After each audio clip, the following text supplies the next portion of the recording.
যেতিয়াৰ পৰা জিভাত সাধা খাবলৈ ধৰিলে, চুৰত খাবলৈ ধৰিলে, যেতিয়াৰ পৰা মিছা কথা ক'বলৈ ধৰিলে, সংস্কৃতটো দেৱ মন্ত্ৰ ক'ত উচ্চাৰণ হ'ব? যিহপা মান্ধপাত খাই সেইখন জিভাত সংস্কৃতৰ শব্দ উচ্চাৰণ হ'ব জানো? মাৰেনে? আচ্ছা, পদূলি ঝাৰু মাৰোতে কি ভাবে, কি কয়, কি আশা কৰে? এইটো নাজানে না? পদূলি ঝাৰু মাৰোতে সদায় আশা কল্পনা কৰা নাছিলে ভগৱান কৃষ্ণ বিদুৰৰ ঘৰত থাকিব। দুৰ্যোধনে কিমান বৰ আয়োজন কৰিছে কৃষ্ণ থাকিব, কিন্তু ভগৱান কৃষ্ণ বিদুৰৰ ঘৰলৈ গ'ল। সত্যক নেৰিব। কোন সময়ত প্ৰাণবায়ু গুচি যায় আপুনিও নাজানে, ময়ো নাজানো, কোনো নাজানো। গতিকে সত্যক নেৰিব, অৰ্থাৎ প্ৰভুক হৃদয়ৰ মাজত ধাৰণ কৰক, প্ৰভুক হৃদয়ৰ মাজত নাম ৰাখক, দেখিব এইটো প্ৰথম শ্লোকে আপোনাক মোক কৈছে মানৱ জীৱন সাৰ্থক হৈ যাব। এতিয়া এই যে আমাৰ সংসাৰখনত বৰ মিছা মিছা কথাবোৰ আছে। এই যেনেকে ধৰি লওক, ইয়াত বাৰু এই বৰশী বাইনে বাৰু? আজিকালি নাবায় নহয়নে? আজিকালি বৰশী নোহোৱাই হ'ল। এতিয়া এই বৰশী বাওঁতে সংসাৰী মানুহৰ মিছা কথাবোৰ কৈছে আমাক, আমি ক'ত লাগি আছো। এতিয়া এই যে বৰশী বাওঁতে মাছটোৱে যে ধৰে, টুপুককে মাছটোৱে ধৰে, এতিয়া মাছটোৱে ধৰি তললৈ টানি নিয়ে নিয়ে। চিপ কথা পাতিছেনে কোনোবাই? চিপ মাৰি দিলে মাছটো তললৈ জানে, প্ৰভু ওপৰলৈ যায়। বৰশীটো চিপ মাৰি দিলে মাছটো তললৈ জানে, ওপৰলৈ যায়? ওপৰলৈ যায়। এতিয়া লগৰ মাছবোৰে কি বুলি ভাবে বাৰু? লগৰ মাছবোৰে ভাবে বৈকুণ্ঠলৈ গ'ল। কেলে ওপৰলৈ যায় নহয়, বৈকুণ্ঠলৈ গ'ল। পিছৰ বাৰ একেবাৰে টপটো আহিবলে গোটেই লগৰ মাছবোৰে ৰৈ থাকে। পিছৰ বাৰ বৰশীটো পেলাই দিলে বলৱান মাছটোৱে জাপ মাৰি খাই দিয়ে, আৰু চিপ মাৰি দিলে ওপৰতে। যেতিয়া টপত তেলত পেলাই দিয়ে তেতিয়া সি বুজি পায় বৈকুণ্ঠটো কেনেকুৱা।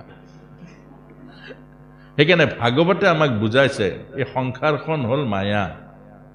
আজি এইটো ধৰি লওক।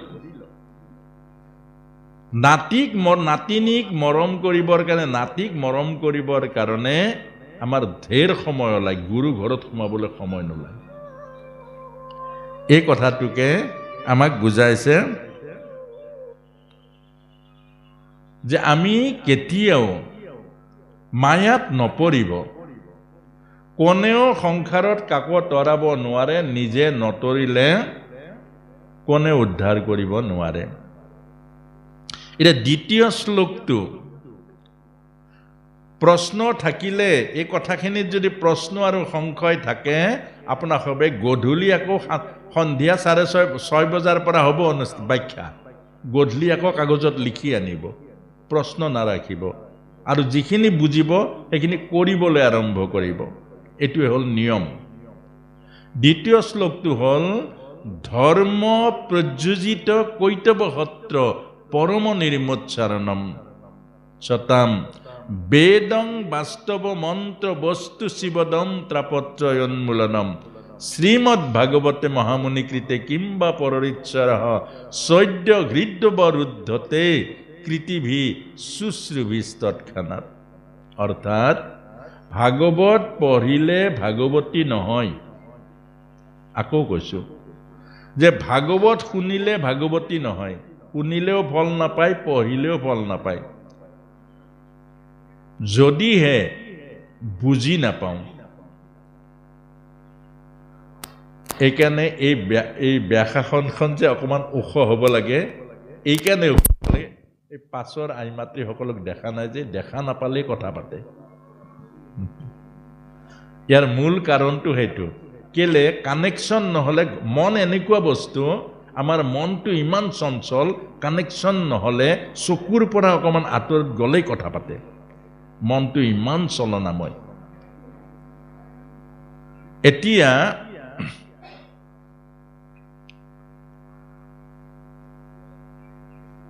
ভাগৱত ধৰ্মৰ কি বাৰু? হিংসা আৰু কপটতা শূন্য, হিংসা আৰু কপটতা শূন্য অন্তৰখনতে ভাগৱত ধৰ্ম আছে। যাৰ অন্তৰত হিংসা আছে, যাৰ মনৰ মাজত কপটতা আছে, যাৰ ভাৱনাৰ মাজত গাঁঠি আছে, সেইজনে কোটি জন্ম ভাগৱত শুনিলেও ভাগৱতৰ কৃপা নাপায়। বৰ ডাঙৰ কথা আকৌ। অৰ্থাৎ এক বিন্দু কেৰাচিন তেল যদি পৰে গাখীৰত, গাখীৰ নষ্ট হৈ যাব। এই কথাটোকে বুজাইছে আমাক। কেৰাচিন তেল হ'ল অহংকাৰ, কেৰাচিন তেল হ'ল অভিমান, কেৰাচিন তেল হ'ল আমাৰ মনৰ মাজত থকা অবিদ্যাসমূহ। এইটোৱে হ'ল সকলোতকৈ ডাঙৰ কথা। গতিকে আমাক সেইকাৰণে প্ৰথমতে ভাগৱতে কৈছে, হিংসা কপটতা শূন্য এখন অন্তৰতহে ভাগৱতৰ ভক্তি, ভাগৱতৰ জ্ঞান বিৰাজ কৰে। যদি অন্তৰখন শুদ্ধ নহয়, অন্তৰখন পবিত্ৰ নহয়, অন্তৰৰ মাজত যেতিয়া অহংকাৰ অভিমান থাকে, তেতিয়াহ'লে আমাৰ এই ভাগৱতৰ জ্ঞানবোৰ, ভাগৱতৰ ভক্তিবোৰ আমাৰ হৃদয়ৰ মাজত কেতিয়াও বিকশিত নহয়। এতিয়া দ্বিতীয় শ্লোকটোৱে কৈছে, ধৰ্ম প্ৰযোজিত কৈতৱ সত্ৰ পৰম নিৰ্মোচ্চাৰণম সতাম বেদং বাস্তৱ মন্ত্ৰ বস্তু শিৱদম তাপত্ৰয়োন্মূলনম। অৰ্থাৎ তিনি তাপৰ পৰা পৰিত্ৰাণ কৰা এই ভাগৱতী ভক্তি। বেদৰ পৰম সত্য ভাগৱতত বৰ্তি আছে, আৰু বেদৰ ভাগৱতৰ বৰ্তি থকা পৰম সত্য আমাৰ তিনি তাপ, আধিদৈৱিক, আধিভৌতিক আৰু আধ্যাত্মিক, এই তিনি তাপৰ পৰা মুক্ত কৰে এই ভাগৱতে। এতিয়া বেদৰ যিবিলাক নেকি যজ্ঞ, বেদৰ যিবিলাক নেকি কৰ্ম, বেদৰ মহান মহান দান, মহান মহান যজ্ঞৰ, মহান মহান কৰ্মৰ ফল এই ভাগৱত ধৰ্মত সোমাই আছে। কেলে? এই ভাগৱত ধৰ্মটো কি? অতিথি সেৱা। এতিয়া বেদত অতিথি সেৱাটো নাই। দানটো আছে, তপস্যা আছে, বেদত যজ্ঞ আছে, এইবোৰ মহান মহান কৰ্মবোৰ আছে। উঠা বহাবিলাক কৰি নাথাকিবচোন, মনটো শান্ত কৰক। এতিয়া এইফালে চাওক, মনটো শান্ত কৰ, উঠা বহা কৰি নাথাকিব। এইবোৰ কথা পৰমাৰ্থ কথা, এইবোৰ কথা বুজিবৰ কাৰণে মহান মহান সন্তসকলেও বুজিবলৈ টান হয়। নহ'লে কাহিনীবোৰ ক'লে, মনোৰঞ্জন ক'লে, মনৰ ভাল লগা কথাবোৰ কৈ গ'লে কামত নাহিব। এতিয়া ইয়াৰ পাছতে কোনোবা উঠা বহা নকৰিম, নহ'লে আমিও উঠা বহা কৰিম, তেতিয়া অসুবিধা হ'ব। এতিয়া আমাক এই কথাটো বুজাইছে যে এজন বুজোৱা কামটো কিমান টান কাম, যে এজন অতিথি সেৱা যুধিষ্ঠিৰৰ অশ্বমেধ যজ্ঞতকৈও মহাফল আছে। এইটো বুজাবলৈ কিমান টাইম লাগিব। এজন আজি আপোনাসবে যজ্ঞ কৰিব নোৱাৰে, যজ্ঞৰ মন্ত্ৰ পাঠ কৰিবৰ কাৰণে তেনেকুৱা ব্ৰাহ্মণ নাই। কেলে? সংস্কৃতৰ মন্ত্ৰ হ'ল দেৱভাষা। যেতিয়াৰ পৰা জিভাত চাধা খাবলৈ ধৰিলে, চুৰত খাবলৈ ধৰিলে, যেতিয়াৰ পৰা মিছা কথা ক'বলৈ ধৰিলে, সংস্কৃতটো দেৱমন্ত্ৰ ক'ত উচ্চাৰণ হ'ব? যিসোপা মান্ধপাত খাই সেইখন জিভাত সংস্কৃতৰ শব্দ উচ্চাৰণ হ'ব জানো প্ৰভু? নহ'ব নহয়। আৰু যিমান মিছা কথা কওঁ, সৰস্বতী থাকিব জানো জিভাত? কেতিয়াবাই পলাই পত্তং দিছে। সেইকাৰণে আমাক শিকাইছে, এতিয়া আমাৰ গতি হ'ল অন্য এটাই মাত্ৰ গতি আছে, হৰে নাম নামৈব কেৱলম কলৌ নাস্তেইব নাস্তেইব গতিৰ অন্যথা।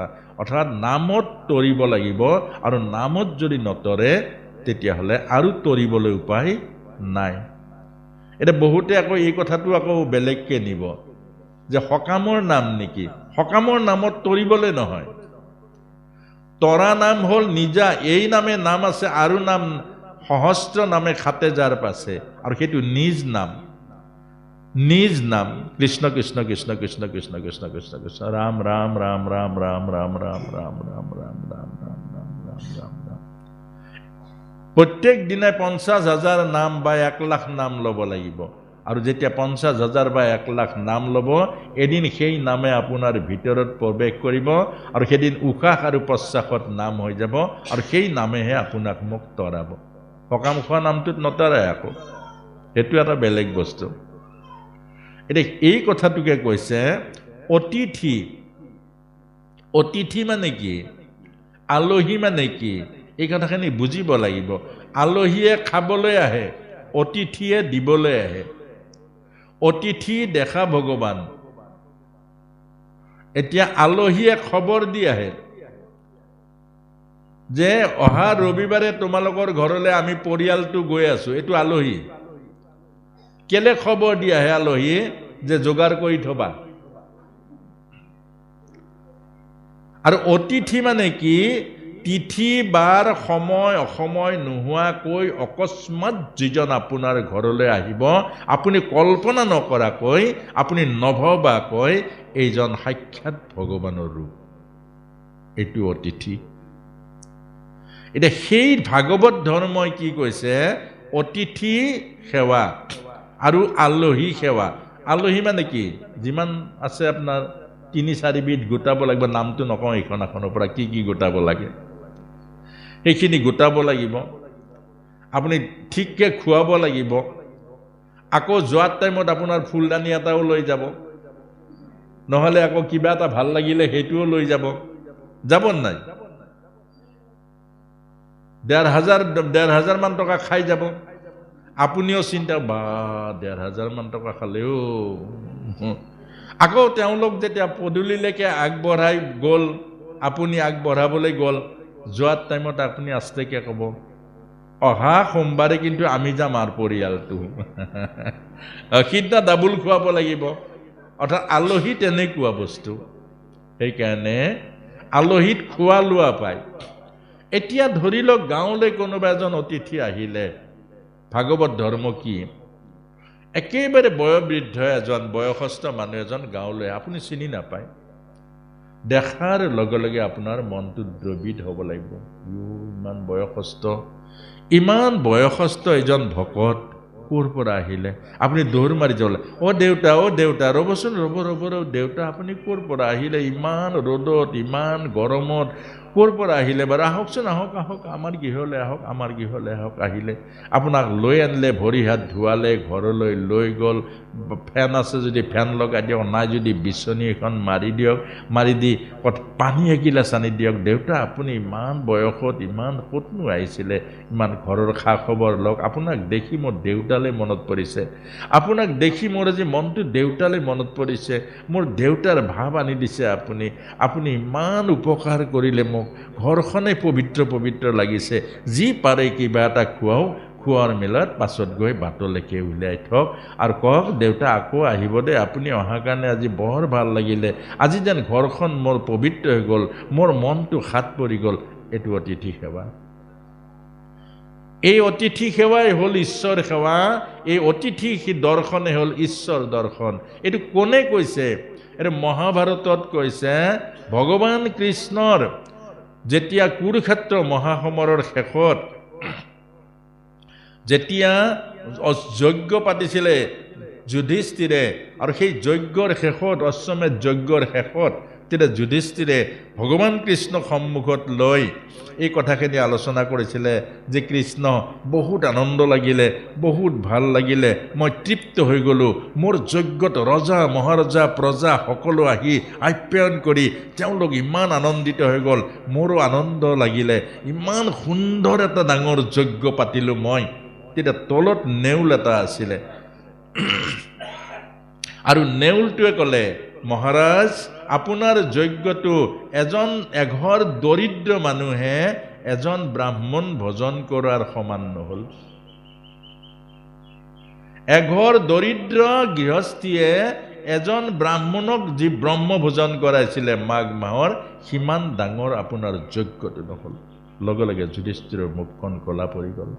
আৰু যেতিয়া ভগৱান কৃষ্ণক সুধিলে, কৃষ্ণ বোলে তেওঁহে জানিব, আৰু তেওঁৰ ওচৰতে সুধিলে, বোলে তুমি কোৱাচোন বাৰু কি হ'ল? বোলে এই যি গৃহস্থী ঘৰখনে যে ব্ৰাহ্মণজনক ব্ৰহ্ম ভোজন কৰাইছিলে, 2জন খুৱাব নোৱাৰে, ইমান দৰিদ্ৰ, খুজি খায়। আৰু সেইজনে য'ত হাত মুখ প্ৰক্ষালন কৰিছিলে, হাত ধুইছিলে, তাত মই বাগৰ মাৰি দিলোঁ, মোৰ আধা নোম সোণৰ হৈ গ'ল। আৰু তোমাৰ তাত কিমান বাগৰিলোঁ, কত ছাল বাকলি গ'ল, এডাল নোম সোণৰ নহ'ল। তেতিয়া ভগৱান কৃষ্ণক সুধিছিলে, কৃষ্ণ বোলে দাদা তোমাৰ এইটো হ'ল পাপ খেদোৱা যজ্ঞ, সকামী যজ্ঞ। সকামীত প্ৰশংসা আছে, সকামীত অভিমান আছে, সকামীত আত্মশ্লাঘা আছে। সকামী সেইকাৰণে সকামী অৰ্থ হ'ল কৈ ফুৰে মানুহক, মই এনেকুৱা খুৱাইছোঁ, মই অমুক কৰিছোঁ, মই তমুক কৰিছোঁ, মই অমুকক সহায় কৰিছোঁ, মই তমুকক, যাৰ কাৰণে পুণ্য নষ্ট হৈ যায়, আগৰ পুণ্য। সেইকাৰণে আমাক কৈছে ভাগৱত ধৰ্ম কলিত শ্ৰেষ্ঠ ধৰ্ম। ৮০ বছৰীয়া যিমানবোৰ বৃদ্ধ আছে এখন তীৰ্থ হৈ যায়। কোনো তীৰ্থত যোৱাৰ কোনো প্ৰয়োজন নাই, হাজাৰ লাখ টকা খৰচা কৰি ৮০ বছৰীয়া দেউতাসকলক প্ৰত্যেক দিনত নোৱাৰিলেও মাহত এবাৰ গৈ চৰণ সেৱা কৰক, আপোনাৰ পুণ্যৰ প্ৰয়োজন নাই। আৰু বেলেগকে আপোনাৰ ঘৰত পিতৃ মাতৃ আছে, ৰাতি পিতৃ অকলে শুইছে এটা ৰুমত, আপোনাৰ পৰিয়াল আছে, ল'ৰা ছোৱালী আছে, আপুনি অন্তত ৰাতি আহি ভাত মুঠি খাই পিতৃৰ ৰুমলৈ সোমাওক, পিতৃ ৰুমলত। এইটো ভাগৱত ধৰ্ম। আৰু পিতৃৰ ভৰি চৰণ মৰ্দন কৰক, ভৰিখন পিটিকি দিয়ক, ৰাজহাড় পিটিকি দিয়ক, দেউতাৰ লগত কথা পাতক, কিবা অসুবিধা হৈছে নেকি, বুঢ়া মানুহ যে অন্তত ভৰি হাত পিটি, যেতিয়া পিতৃয়ে ক'ব শুন দেৰি হ'ল যা শুই থাকগে, তেতিয়া আপুনি যাওক। এয়া ভাগৱত ধৰ্ম। বেলেগকৈ আৰু ঈশ্বৰৰ সেৱা আপুনি কৰিব নালাগে, ইয়াতকৈ ঈশ্বৰৰ সেৱা আৰু পৃথিৱীত নাই। কিন্তু আপুনি কি কৰে, যাই জানো যে বয়সস্থ পিতৃ এটা ৰুমত শুই আছে, আপোনাৰ লগত পত্নী থাকে, আপোনাৰ লগত পুত্ৰ থাকে, আপোনাৰ লগত পৰিয়ালটো আছে, আপুনি তাত শুই আছে, দেউতা কাৰ লগত আছে? এবাৰ খবৰ লৈ জানো? এইটো আজি শিকাইছে আপোনাক। হ'ব এজনী বোৱাৰী, আপোনাৰ প্ৰথম দায়িত্ব কি? শহুৰ শাহু সেৱা। যি শহুৰ আৰু শাহুৱে আপোনাৰ স্বামীক দিছে, যি স্বামী আপোনাৰ ক্ষীৰৰ সেন্দুৰ দিছে, যি স্বামী আপোনাৰ গৰ্ভত এটা সন্তান দিছে, আপোনাক মাতৃত্বৰ সোৱাদ দিছে, যাৰ ভেটিত আপুনি আজি ঘৰখন পাতিছে, সেইজন শহুৰ শাহুৰ আপোনাৰ দায়িত্ব আছে নে নাই? এইটো কথা কোনে কৈছে? উৰ্মিলা মায়ে কৈছে। উৰ্মিলা, লক্ষ্মণৰ পত্নী উৰ্মিলা, লক্ষ্মণক জ্ঞান দিছে, স্বামী আপুনি যাওক, 14 বছৰহে, 14 বছৰ এদিন গুচি যাব, আপুনি মোৰ কথা চিন্তা নকৰিব, মই মাত্ৰ সুযোগ দিয়ক। যি শহুৰ শাহুৰ পৰা তোমাৰ নিচিনা স্বামী পাইছোঁ, আৰু সেই শহুৰ শাহুৰ মই 14 বছৰ সেৱা কৰিম, 14 বছৰ তেওঁলোকৰ সেৱা কৰিম, তাৰ পাছত এদিন আকৌ তুমি ঘূৰি আহিবা। এইবোৰ ভাৰতীয় শিক্ষা, এইবোৰ আমাৰ আধ্যাত্মিক জীৱনৰ শিক্ষা, এইবোৰ কথা কৈছে। এইবোৰ আমি কৰিব পাৰোঁ। এতিয়া ডাঙৰ যজ্ঞ কৰিব পাৰিব জানো? নোৱাৰে। এইবোৰ কিন্তু পাৰোঁ। আৰু সেইকাৰণে আজিৰ ভাগৱতে আমাক এইটো জ্ঞান দিছে, অতিথি দেৱ ভৱ। অতিথি কাৰণে এতিয়া আই মাতৃসকলে আজিকালি অতিথিটো ভাল নাপায় বাৰু। কেলে ভাল নাপায়? চব আজিকালি মোবাইলত ব্যস্ত। এতিয়া মোবাইলত চাই আছে চিৰিয়েল, সেই সময়ত কোনোবা গাঁৱৰ এজন অতিথি গ'লে গালিহে খাব। এই বুঢ়া মানুহবিলাকৰ কাম নাই, যেতিয়া তেতিয়াই আহিবলৈ অমুক তমুক, এইবোৰহে হ'ব। কিন্তু সেইটো নহয়। আজি আপোনালোকক এই জ্ঞানটো ভাগৱতে দিছে যে আপোনালোকে আজিৰ পৰা সদায় মনত ৰাখিব, এই চোতাল যে ঝাৰু মাৰে, পদূলিলৈকে ঝাৰু মাৰিব লাগে। পদূলি ঝাৰু মাৰেনে নাই আপোনালোকে? মাৰেনে? আচ্ছা, পদূলি ঝাৰু মাৰোতে কি ভাবে, কি কয়, কি আশা কৰে? এইটো নাজানে না? পদূলি ঝাৰু মাৰোতে সদায় আশা কৰিব লাগে, হে ভগৱান, আমাৰ গৃহলৈ এজন অতিথিয়ে পঠিয়াই দিবা প্ৰভু, আমাৰ ঘৰখনত দুখবোৰ যাতে দূৰ হয়। অতিথি সেৱা নহ'লে এখন শ্মশান খালী। যিখন ঘৰত অতিথি নাযায়, যিখন ঘৰত অতিথি সেৱা নাই, সেইখন ঘৰক মানে শ্মশানশালী বুলি কৈছেগৈ। তাত কোনো পুণ্য নাথাকে, তাত কোনো আধ্যাত্মিক সুখ নাথাকে। সেইকাৰণে পদূলি যে সুন্দৰকৈ সাৰে আৰু পদূলি সাৰোঁতে সেই ভাৱনাটো আনিবলৈ যে প্ৰভু অতিথি এজন পঠিয়াবা, প্ৰভু অতিথি সেৱাটো, এই কথাটোৱে আজিৰ পৰা আপোনাক সবে আচৰিত পাব। আমি যে ক'ৰবাত যাওঁ, ওচৰৰ মানুহে কেতিয়াবা কান্দি যায় যে প্ৰভু নামঘৰৰ ওচৰত আমাৰ ঘৰবোৰ ইমান ঘৰ আছে, আপুনি ইমান দূৰত কেনেকৈ থাকে? ইমান দূৰত কোনোবা এজনে থাপ মাৰি আপোনাক লৈ যায় যে নামঘৰত কিমান থাকে। অৰ্থাৎ চবৰ ঘৰত অতিথি নাযায়, মনত ৰাখিব। কেলে কল্পনা কৰা নাছিলে ভগৱান কৃষ্ণ বিদুৰৰ ঘৰত থাকিব। দুৰ্যোধনে কিমান বৰ আয়োজন কৰিছে কৃষ্ণ থাকিব, কিন্তু ভগৱান কৃষ্ণ বিদুৰৰ ঘৰলৈ গ'ল। সেইকাৰণে আজিৰ পৰা আপোনালোকে পদূলি, বহুতে আকৌ অতিথিক ভয় কৰে, ভয় কৰা সকলে নাসাৰিব, নক'ব আকৌ যে ভগৱানক খাটিব অতিথি দেৱ ভৱ। অতিথি যাৰ ঘৰত যায় বহুত পাপ, বহুত কষ্ট, বহুত দুখ লৈ যায় মনত। অৰ্থাৎ গংগাই ভয় কৰিছিলে যে প্ৰভু মোক পতিত পাৱনী শক্তি দিলা, কোটি কোটি পাপী আহি মোক স্নান কৰিব, পাপৰ বজা জানো মই বব পাৰিম? তেতিয়া ভগৱানে কৈছে অকল পাপীয়ে নাহে, তাত মহাভাগৱত আহিব আৰু এই মহাভাগৱতে তোমাৰ সমস্ত পাপ দূৰ কৰিব। ঠিক আপোনাৰ মোৰ ঘৰত জানি নাজানি আমি বহুত অপৰাধ কৰোঁ, কৰিব নালাগা কাম আমি বহুত কৰোঁ, খাব নালাগা বহুত বস্তু খাওঁ। সেইকাৰণে গৃহস্থীৰ দোষবোৰ, কুটিবোৰ, গৃহস্থীৰ অপৰাধবোৰ অতিথিয়ে দূৰ কৰে। অতিথিয়ে, ভগৱান কৃষ্ণৰ এটা নাম হৰি। কেলে হৰি? ভকতৰ পাপবোৰ হৰণ কৰে কাৰণে তেওঁৰ নাম হৰি। অৰ্থাৎ তেওঁৰ ভক্তৰ যিবোৰ পাপ কৰে, নাজানি ভক্তই কিছুমান পাপ নকৰে জানে প্ৰভু? এই আপোনাৰ আমাৰ পাপবোৰ তেওঁ গুচাবৰ কাৰণে নাম ধৰিছে হৰি।